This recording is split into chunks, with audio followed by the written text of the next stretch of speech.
On today's Locked On NBA Game Night, the Denver Nuggets and Los Angeles Lakers clashed. The Sixers lost again. The Suns bounced back, and the Rockets stumbled against Utah. When that final buzzer rings, you know it's time for Locked On NBA Game Night. All the post-game reactions to every game across the league, every single night, with insights only the hosts at Locked On can provide. It's the true NBA fans' one stop for all the action. Every game, every night. It's Locked On NBA Game Night. Tipping off now. Let's get it going on Locked On NBA Game Night. I'm Rylan Stiles, host of Locked On Thunder. With me is Swipa, host of Locked On Nuggets. And we're going to take you through the Saturday night that was around the association. Swipa, not too many games on this Saturday night, but there was a very intriguing one in Denver where the Lakers got a big win. We'll take you out to Andy Kamininski right now. This is Andy Kamininski, co-host of Locked On Lakers podcast, and the Lakers get a huge 123-100 win over the Nuggets, their arch nemesis, their thorn in their sides over the last few seasons, and in Denver, no less, in a game where Luka Jokic finally breaks out, 32 points, 10 rebounds, 7 assists against just 1 turnover, 4 steals, 4 of 9 from behind the arc with a few step backs, and looking like the dude who really could shift the balance in the West. In the meantime, big performances also from LeBron James, Austin Reeves, Rui Hachimura, and an absolutely swarming team defense that held Denver to 40% overall, turned them over 20 times. And this is on the short list of best wins of the season for the Lakers and comes at a time where the Lakers really needed a quality victory. For more Lakers coverage, make sure you're watching Locked On Lakers on YouTube and listening wherever you get your podcasts. So, Swipa, your Nuggets fell and broke their winning streak to the Lakers, who apparently is the arch nemesis the Denver Nuggets are to the Lakers, according to Locked On Lakers. What did you see from this game that I saw your co-host, Matt Moore, kind of was hyping it up pregame as one of the most interesting games in years for Denver? Yeah, I mean, he called it a trap game for the Nuggets. I thought it was a little more than that. I think that they're both playoff teams. But I think tonight, the story of the night was the Lakers executed a defensive game plan that the Nuggets have not seen all year.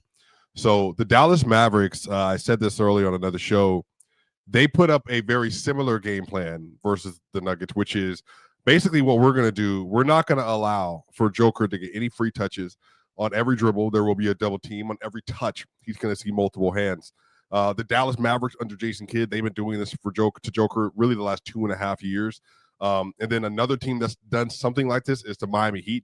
The Miami Heat last year, they actually held Joker to really low scoring outputs because, again, they front and then they double hard because they want to get the ball out of his hands as quick as possible. But they didn't have the Luka, the Austin Reeves, the Rui had a great game today. They didn't have that kind of shot making, so they didn't win. Today, the Nuggets were mostly fine through the first 2.5 quarters, but they just could not sustain enough defensive stops mixed with their offense was being bogged down because they just quite simply could not give easy looks to the best player in the NBA this year. And I think a lot of this is they committed a game plan, Rylan, that I don't think the Nuggets were expecting. They were not expecting for that kind of full show at Joker. I mean, honestly, like, you know, we've seen SGA get trapped and doubled a lot this year, obviously, and still be able to perform. We've seen Jokic get trapped and doubled. This today was a complete ultimate sellout with at least 4 players at once had at least a foot in the paint, and then they were collapsing on Joker prior to him getting any positioning. And one of the great things JJ Redick did today that nobody else in the NBA has done, and I absolutely believe other teams will do this, Rylan. They had either Rui Hachimura, Vando, or Dorian Finney-Smith pick Nikola Jokic up full court tonight. So he would not establish position in the half court where he wanted to go. They made sure a body was connected to him as soon as there was a made basket for the Los Angeles Lakers. And that is how committed they were to getting this win tonight. They earned tonight's win. They sold out their entire game plan for tonight's win. And they came in with an A-level effort, an A-level scheme, an A-level execution, and they earned their best victory versus Denver in 3 seasons. So we're going to talk about the Lakers side of things and what this might mean for what they can do in the playoffs. But from the Denver side of things, you have to give credit, as you did, to the Lakers for what they did. However, when you're looking at trying to beat Denver in a 7-game series, all of what you said that the Lakers did tonight against Jokic makes a ton of sense.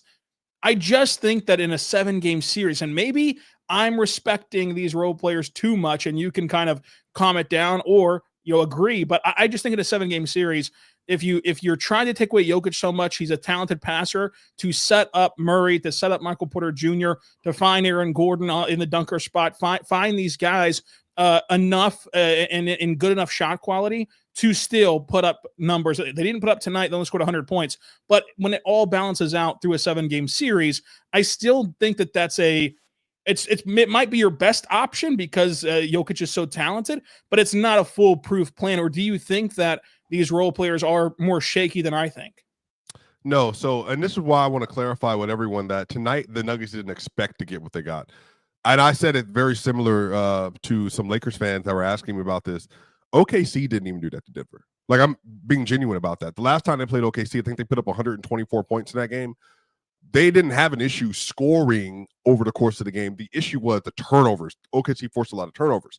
Today, they did something defensively not even the best defenses in the league do, because no one else has sold out this much. This was like, I described it, this was a supercharged load up on Joker that literally I don't think is sustainable for a series versus any team. And again, people have to realize they have played each other so much over the last 3 years, Rylan, that they know to a T what they get beat by from that team. And so today, they basically completely changed the dynamics of their defense to do a full frenzy fest on the interior of the paint. The Nuggets are leading the NBA in paint points, Rylan. They had, I think, 32 paint points today. The Denver Nuggets are the best fast break team in the league. I think they had 8 fast break points today. So you can see they knew what they were doing, and then in response, the Nuggets never, including Michael Malone, never made the adequate response to deal with it. But I think from a basketball standpoint and just from a pragmatic, I think unbiased standpoint, no. You're not going to be able to do that over the course of a series, because I don't believe any defense, even the Thunder, as legitimately historic as they are, would be able to do that over the course of a series, because you're basically shortchanging your entire defense on the gamble that they're never going to make a significant adjustment to a 5-man in the paint rotation with a bunch of wings. That's more than likely not going to sustain itself, especially versus Joker and Malone. But today, it worked. And I think Michael Malone today, it's unfortunate because the Nuggets haven't had a 10-game win streak since 2013. And they had an opportunity to get that done today, and they just weren't able to get it done. And I think they had a really bad performance relative to what they expected to do today. They were not able to get it done, but the Lakers were able to have a lot of success with the Rui Hachimura game, 21 points on 58% shooting. LeBron had 25 points on 58% shooting. And Luka Jokic had 32 points to go along with 10 rebounds, 7 assists, 4 steals, and a block, looking more like the Luka Jokic that we're used to. Does this game change at all your buy-in level to what the Lakers could pull off in a playoff run? Man, I don't know. It's still tough to me. Like, I still don't think they will beat Denver. I don't think they will beat OKC in a series. I've said I think they can beat Memphis. I've said I think they would absolutely beat the Rockets. I think they would struggle against some other team, but I think they can ultimately win. I would say, like, if they avoided both of those teams and they went to the second round, I think that's about where their ceiling is. Now, their shot making is going to be better than what it's been before. But no, you're not going to convince me until I see it that they would be able to go round by round and deploy a type of scheme they did today. Like OKC, for instance, they may not be the best shooting team in the NBA. Like, I think they're like 12th in effective field goal percentage this year. They can go on cold spells. But at the end of the day, you scoring as consistently as you will versus an elite interior defense, elite POA defenders, and then on the other end, SGA, eventually J-Dub, Casey Wallace, Isaiah Joe, they're going to make enough shots to be able to counteract what you're doing. I just don't think they'll be able to hold up an entire series, even if Luka and Braun are going crazy. But I do think they will still be formidable in a playoff setting. Yeah, I totally agree. I think that the Lakers have a lot of advantages against a lot of different West teams, except in a 7-gamer, Denver and Oklahoma City, because they always are going to lack something. Where last year they were able to take away Shea better than most teams could because they had length on the outside and they were funneling him into a great rim protector in AD. Now you're funneling him into like backside help from Jackson Hayes, and with all due respect, that's not a very intimidating force for SGA specifically. And then with the Nuggets, we've covered that as well. That I don't think this is sustainable. And also, like this was, I think the A+ game from LA. This was the best that they can play. You just don't get your A+ game every single night in the playoffs. And to play this style where you're picking guys up 94 feet and you're making all these tweaks to your defensive shell, that's very taxing. And like to do that for a month, 2 months, to have a deep playoff run is just hard to see. But I do think that they have a chance to like beat all these other teams not named Denver and Oklahoma City. Sadly for them, like the bracket can't really shake out in a way where you avoid both of them en route to the conference finals. So second round is probably their ceiling this year, which you could argue, they wouldn't make the second round without this trade. So it's still all up in the air for LA, but this was a really good showing from them, and a really good showing, as you mentioned, from JJ Redick, who I think is a really good coach, and is more than the gimmick that he gets labeled as based upon his past career. But coming up, Swipa, the Sixers lost again. Is it time for me to finally sell Sixer stock? We'll talk about that coming up. But first, I want to say right now, the better good friends over at DoorDash, go check out DoorDash today, because NBA fans, get ready as they swish you save thanks to Dash Pass. Every time a player drops 50 or more points in a game, you score with a huge deal the next day. It's simple. When any player scores 50 or more points in a game during the 24-25 regular season, Dash Pass members get 50% off of an order, up to $10 off the next day from noon to midnight. So whether you want a game day feast, watching the next wave of games after that 50-point performance, a late night craving, or lunch the next day because you stayed up late watching that 50-point outing, with Dash Pass, you can get your favorite meals with $0 delivery free and reduced service fees. Plus, now you save even more with this exclusive NBA offer. Go sign up for Dash Pass and be ready to save when any player drops 50 or more points in a game. Dash Pass members get 50% off the next day, up to $10 off, by just using promo code NBA50 from noon to midnight after a 50-point game on eligible orders at participating locations. Must have an active Dash Pass account. Terms apply. Visit DoorDash to learn more, and go check them out today at DoorDash with code NBA50. We're back on Locked On NBA Game Night. I'm Rylan Stiles, host of Locked On Thunder. That's Swipa, host of Locked On Nuggets. And Swipa, I have continued to be bit by the curse of buying into the Philadelphia 76ers. And in the preseason, I really believe that Nick Nurse and Tyrese Maxey would be enough to keep the ship afloat while they dealt with load management, but it's came crashing down right now. And their play-in push is still going to happen, even though they owe the Thunder a top 6 protected pick. But it continues to seem unlikely as they fall at the buzzer to Brooklyn in this game. Joel Embiid is icing his foot. We know that he's been laboring with a knee injury. Paul George had a 15-point night on 50% shooting. Quentin Grimes has looked good for them, but ultimately it's way more bad than good right now for the 76ers.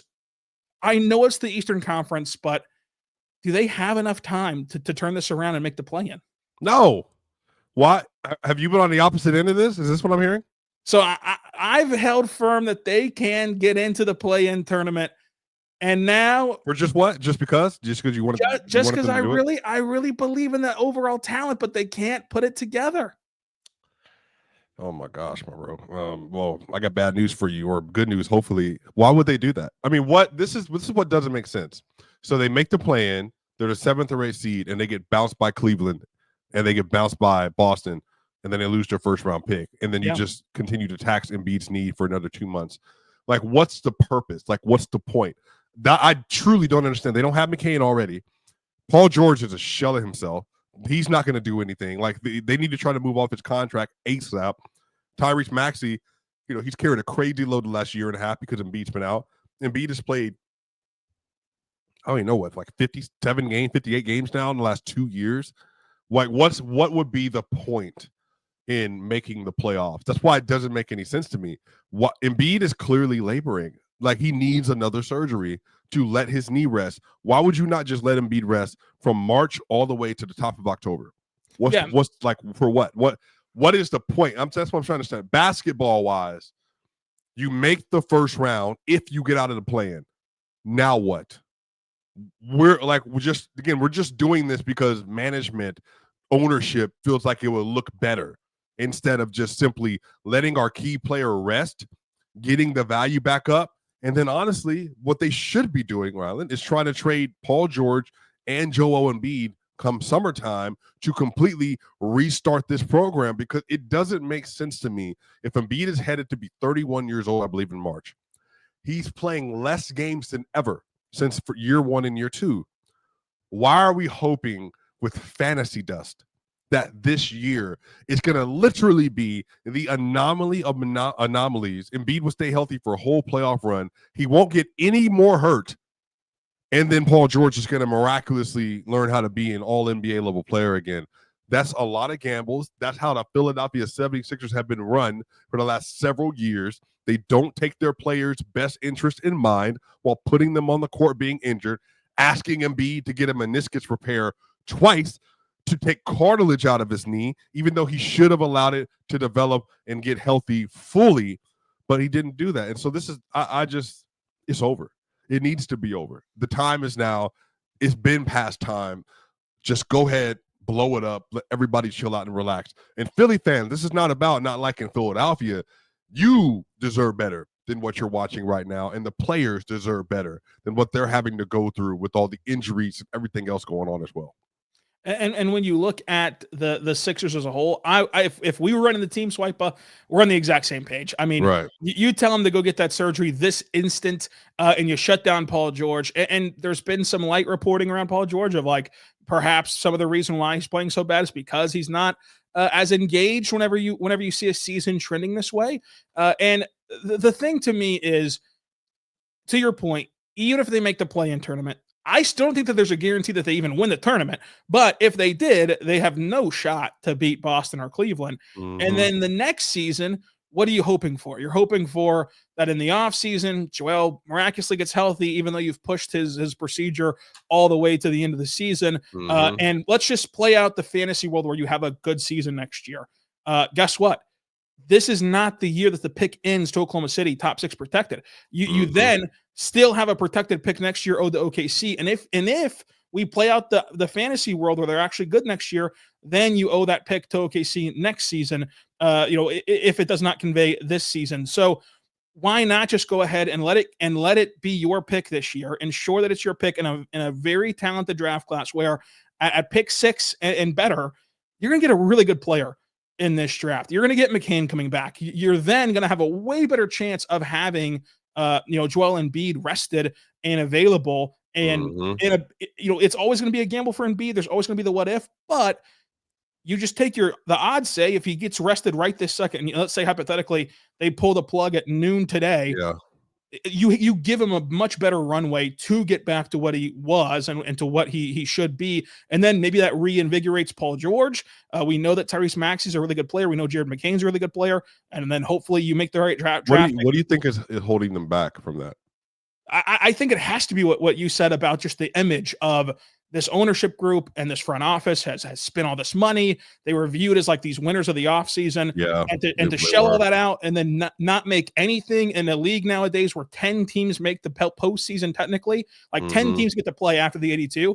Like that would be embarrassing. However, anyone who can look at the NBA objectively and with nuance would say that they would make the right call if they start to tank right this second and cap their draft pick. Because I do think that the 26 class is good, but again, I would not, you wouldn't want to put yourself in position, which is what I think you're setting yourself up for, is 2 failed seasons.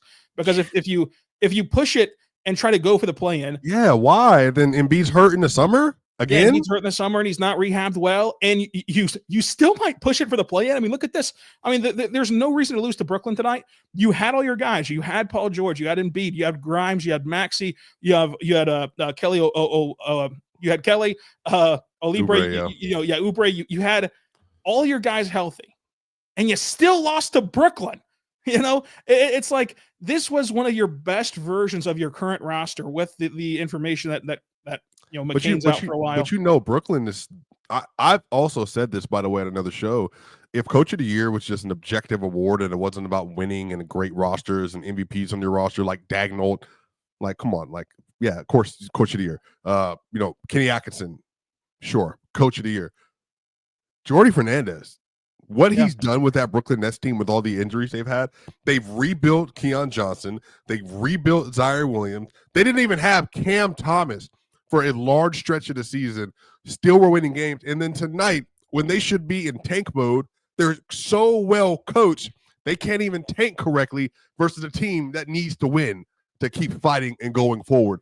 I truly think people haven't spent a lot of time watching how competitive that team is and how much they fight and how sound they are. And they're committed to their principle. They just don't have a lot of depth. So a very well-coached team with sound technique, with a belief in themselves versus a team that doesn't believe in itself, not super well coached this year and old and injured. Yeah, it makes complete sense to me while the Nets were somehow able to sneak a victory away from the Philadelphia 76ers, especially in a game they felt like they probably should win going away.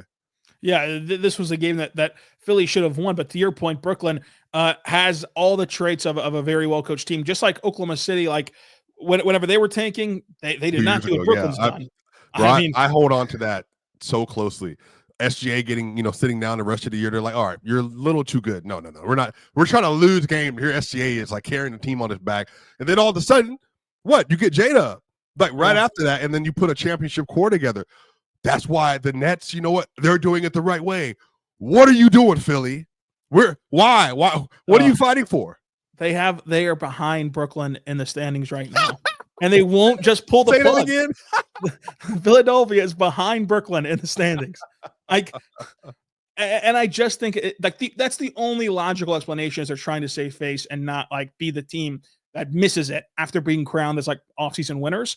And that's just a silly reason. That's a no good reason for any party, even if you're the front office. And I get it. It would be a stain, so to say. However, you would set yourself up for a massive bounce back if you just pull the plug today and end it all for this season, because this draft class is so good. And I do think the 26 class is good, but you would guarantee yourself, if you ended it today, you would guarantee yourself, barring some incredible lottery leap, that you're going to get a top 6 player in a draft class that you can make the argument has 6, 7, 8 players deep of really it would high also contributors. just objectively for the rest of the league be great for the Thunder not to get a player between 7 and 14 again to add to their rotation.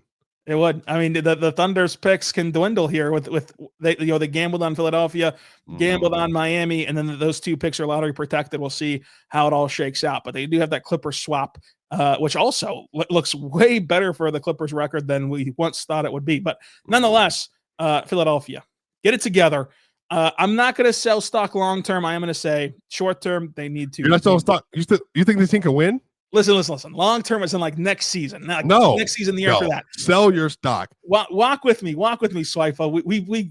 They listen to this pod. They see the writing on the wall. They pull the plug. They let Embiid get the surgery. He comes back next year looking like the MVP that he is, and then you get a reinvigorated Paul George. You get a maxi step. You get a healthy Paul George will McCain. be 35 by then, by the way. Yeah, that's true. But some time off with some R&R on podcasting that he likes to do, that could really help him out. We haven't seen Paul George play a good stretch of basketball since before the playoffs started last year, though. Yeah. Maybe I should start selling that stock, huh? Now I don't know why you're buying. I mean, as somebody who you own a lot of stock in OKC, I don't know why you would be buying more stock in Philly. I know the theme song though is so great. Maybe that's why they're not pulling the plug yet. They just love hearing that song and they're desperate for Here They Come Sixers, and the Sixers never come. But coming up, still got a couple games to recap, including the Rockets getting upset by Utah, the Suns bouncing back, and the Blazers beating Buzz City. But first, I want to say right now, my good friends over at FanDuel, go check out FanDuel today, because when the game tips off, the NBA action is just getting started. There's no better place to get in on the action than FanDuel, America's #1 sportsbook. With FanDuel, you can place live bets throughout the game. So overall, even if you miss opening tip, you do not have to miss out on betting on the action, so you can bet on a fourth quarter comeback. You can stay engaged throughout the game. And if you want to get a bigger payout, combine your live bets into the same game parlay. FanDuel is so fun. And right now, new customers can get $150 in bonus bets in your first $5 bet if it wins. Just visit FanDuel.com to join today. That's FanDuel.com for your shot at $150 in bonus bets if your first $5 bet hits. And tonight, the Oklahoma City Thunder go take on the Minnesota Timberwolves. The Thunder are 9.5-point favorites in Minnesota at FanDuel. So go check them out today at FanDuel.com. It's a big line. Who's not sitting? Is somebody sitting for the Wolves that I'm not aware of? They do have Randall out, Rudy out, Dante out. Did they not already beat y'all to dust without those players on the court? Go check. Go make the swipe a pick of the day, which is going to be Minnesota. Plus I'm just not taking plus 9.5. 9.5 is nuts. I'm just saying I probably will take the under there. That's all I'm saying. Go check them out today at FanDuel.com.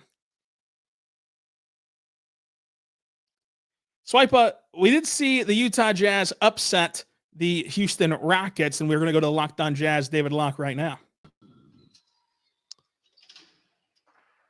The Utah Jazz stunned the Houston Rockets tonight behind 30 points from Keonte George and dominating play inside from Walker Kessler. Jazz win it 124-115. David Locke here from Locked On Jazz. Keonte George had 30 points tonight for the Utah Jazz, but what's important about this, it continues a trend that since Keonte has moved to being off the ball more, he has improved greatly. In fact, when he is playing with Isaiah Collier, his effective field goal percentage is 54% or league average. When he plays without Isaiah Collier and has to play point guard, his effective field goal percentage is 47%. The Jazz may have found a way for the second-year guard out of Baylor to be successful.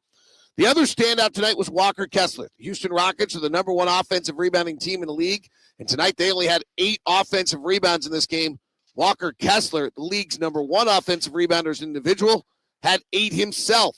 The Jazz beat the Rockets 124-115 behind third-year player Walker Kessler, second-year player Keonte George, and rookie point guard Isaiah Collier might be the one spearheading all of it, as he had another big game with double-digit assists for the Jazz. The 29th pick of the was the best rookie of the 4 on the floor tonight, unquestionably.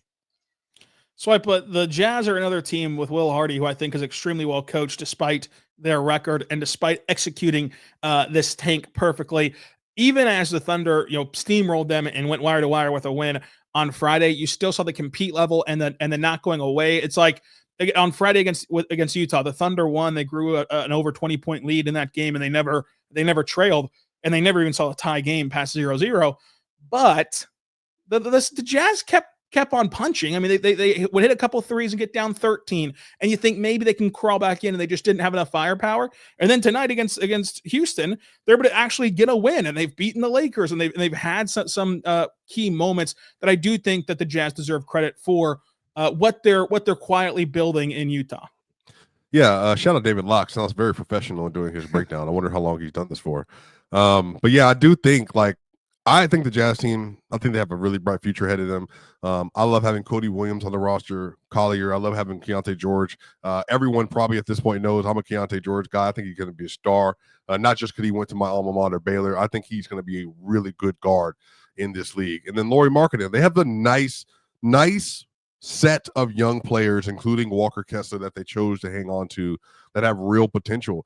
And again, the Houston Rockets offense stinks a lot.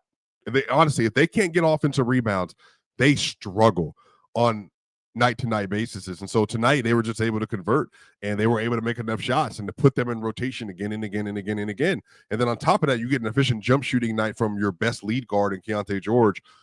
You give them all of the things that you need to be able to pull off victories like this versus a good team. And I love that you mentioned they already beat the Lakers. So they have 2 wins versus 2 teams, both sitting inside the top 5 in the Western Conference, despite the fact, again, that they're tanking. I think that is the formula for young teams. You figure out how to be competitive, you figure out how to win games, but then you just realize you're not good enough to do it at a high level yet. But then by the time you come to next year, you're just in a different place than you are if you just are bad and haven't learned a lot of those key lessons. I think Will Hardy is teaching that young Utah Jazz team some really important weapons about how to persevere, lessons about how to persevere, overcome adversity, and they're doing that, and tonight was another example of that. Tonight was an example of that, and tonight was also the end of a 4-game skid for the Phoenix Suns. They were able to top the Chicago Bulls despite Josh Giddey going for 24 points, 10 assists, and 8 rebounds. It was all about the Suns getting back on the high side with a 27-point game from Kevin Durant, a 27-10 double-double. You got 15-10 from Nick Richards. You had 29 points from Devin Booker and 25 points from Bradley Beal. How are you grading this Suns team? Because now that the spunky Spurs are without Wembanyama, you would imagine it's one less competition for them to get into that play-in tournament. And now they find themselves only a game back of Sacramento. I think that they can overcome the Kings in that play-in race. Where are you at on the Suns? Oh, F out completely out. I said 2 weeks ago I think they're not going to make the play-in. They're that bad. They're that discombobulated. I think their culture. I think it's over. Yeah, I think the Suns. This is over for them. I think they're going to try to trade everybody else, but except for Devin Booker. Their interior defense stinks. Their perimeter defense stinks. Their offense doesn't work half the time. They give up 4-quarter runs for no reason. I mean, all the way up and down this roster, they do not do what they should do given where their talent level is. Like a lot of people thought they might be a top 5 team this year in the West. They don't. They just don't have the belief system in themselves to do it. So today they got to win. But no, I still think the Kings would be better because they care more about it and they want to win more. They give me a feeling of a team fighting for something.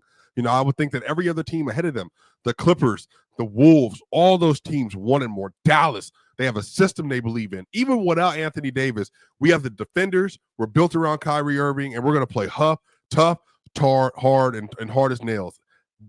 They don't have that with the Suns. So, no, I'm out. Like, sell all the stock. They're 76ers to me.